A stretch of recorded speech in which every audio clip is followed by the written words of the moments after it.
Okay, so let's start off with After 20 Years by O. Henry. And I really kind of like the way that he started off the story. And it goes like this. The cop moved along the street, looking strong and important. This was the way he always moved. He was not thinking of how he looked. There were few people on the street to see him. It was only about 10 o'clock at night, but it was cold, and there was wind and a little rain in it. He stopped at doors as he walked along, trying each door to be sure that it was closed for the night. Now and then he turned and looked up and down the street. He was a fine-looking cop, watchful, guarding the police. People in this part of the city went home early. Now and then you might see lights of a shop or of a small restaurant, but most of the doors belonged to businesses, places that had been closed hours ago. So he tries to set the scene of the policeman's beat, his nightly walk that he's assigned. And the story was written in 1906.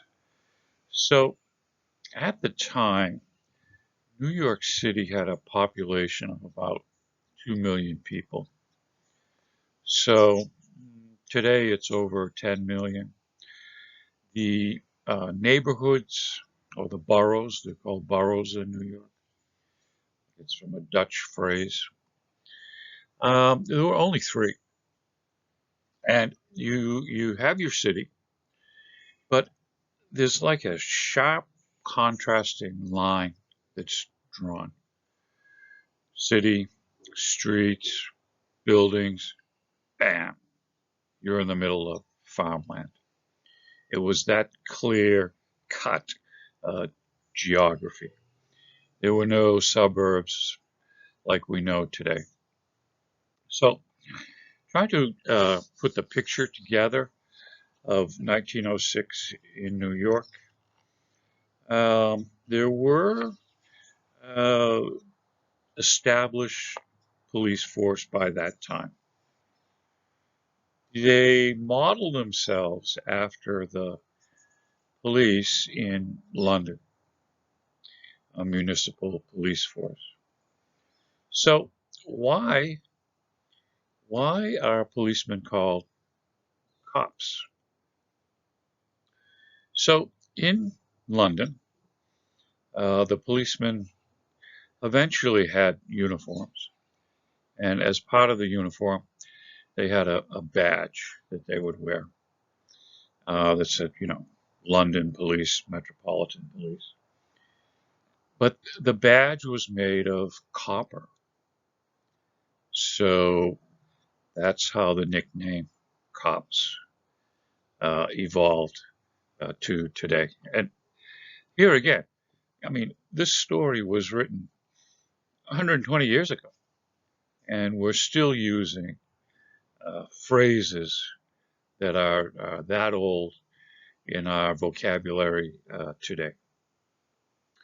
Okay, so like I say, there's about 2 million people, a lot smaller than the New York City of today. A lot of trees and parks. There were trees along the sidewalks. Um, there were the beginnings of gangs, mostly Irish and German. They were the immigrants of the day. The there were there was electricity. They had electric lights. There were telephones. Not everybody had one, but there were telephones.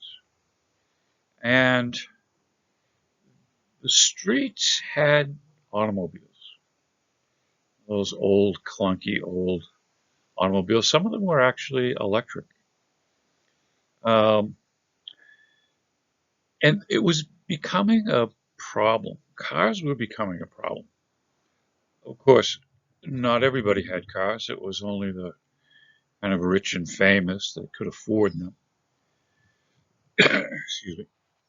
They were out of the price range of the usual everyday person. And so um, the uh, there were no traffic lights. There were no traffic stops. Um, the police did not have cars. They did have motorcycles. Um, the first fatality connected to an automobile was maybe 1905. Some man was stepping off a trolley car and got hit by an automobile. Cars could only go about 20 miles an hour, maybe. But um, they were weaving in and out of horse-drawn carriages and trolley cars and people walking across the street. There were no pedestrian crossings. I mean, it was just a complete madhouse. A couple of years after the story is written, the police finally do get a car, mostly for the police commissioner. Uh, okay, so that kind of sets the scene here. It's more of a friendly neighborhood policeman type of thing. Um, as described in the beginning of the story, we see that the policeman is checking the doors to make sure they're locked on the businesses. And if they saw a light on in one of these office buildings, they'd call the owner and say, "Hey, what's going on? You got a light on upstairs. Maybe we should go check it out." So that's basically the scene that we're opening up with in after 20 years with O. Henry. Okay, so some of the themes in this story, of course, the most obvious is friendship between Bob and Jimmy Wells. But another possible lesson could be duty versus relation. Now, Jimmy Wells and Bob had been friends for many years, grew up together. Uh, does Jimmy turn his friend in to be arrested? It's a personal moral dilemma uh, that he must uh, that he must make a decision on. And again, in the end of the story, we see that duty triumphs over friendship. Another lesson might be is that Bob is a has become a an habitual criminal. So our story starts off. Jimmy Wells and Bob are at a restaurant. They're young, starting out in their adult life. Uh, Bob is going out west to seek his fame and fortune. Jimmy loves New York City. He doesn't want to leave. He's going to stay there. He uh, tells Bob that he works for the city, which is true. He doesn't really go into details. Okay, but Bob is has become a criminal out west as a way to make his fortune. And even though out west at the time was a series of little small towns, people knew each other. You're a stranger coming into town. People want to know where you came from, what you did. Word gets passed around town to town. Now we've got, some criminal elements moving around, and so people are suspicious. Bob has to move from town to town to kind of keep his past from being recognized. So it's not an easy life.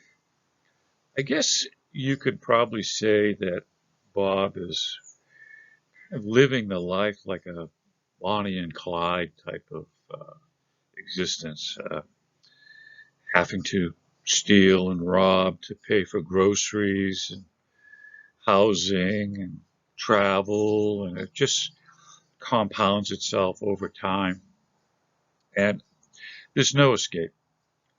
So the two young boys uh, at the beginning of our story promise that in 20 years' time they will meet again at the restaurant and share their life experience. So Bob shows up, and the restaurant that they were meeting in 20 years ago had become a hardware store. And we don't know it at the time, but Jimmy Wells is the policeman that is introduced in the story, and he's there on time too. But Bob doesn't recognize him. But Jimmy Wells recognizes Bob from wanted posters, and they had been tipped off by the Chicago Police Department that Bob was going to be in town and keep an eye out for him. So the dilemma of duty versus relation for Jimmy Wells is kind of out of his hands at this time. Not only he, but others in the police department knew that Jimmy Wells was going to be in town. So it'd be kind of hard for him to let his friend go to give him a pass. And so he's kind of really stuck with having to arrest him. And we don't really get the full story of Bob and his past until kind of the end, until kind of the end of the story. So I kind of like this really short, quick story of O. Henry's. Um, it it's the moral lesson is that we should perform our duty with full honesty and sincerity, as difficult as it can be in certain times. So that's our story after 20 years by O. Henry.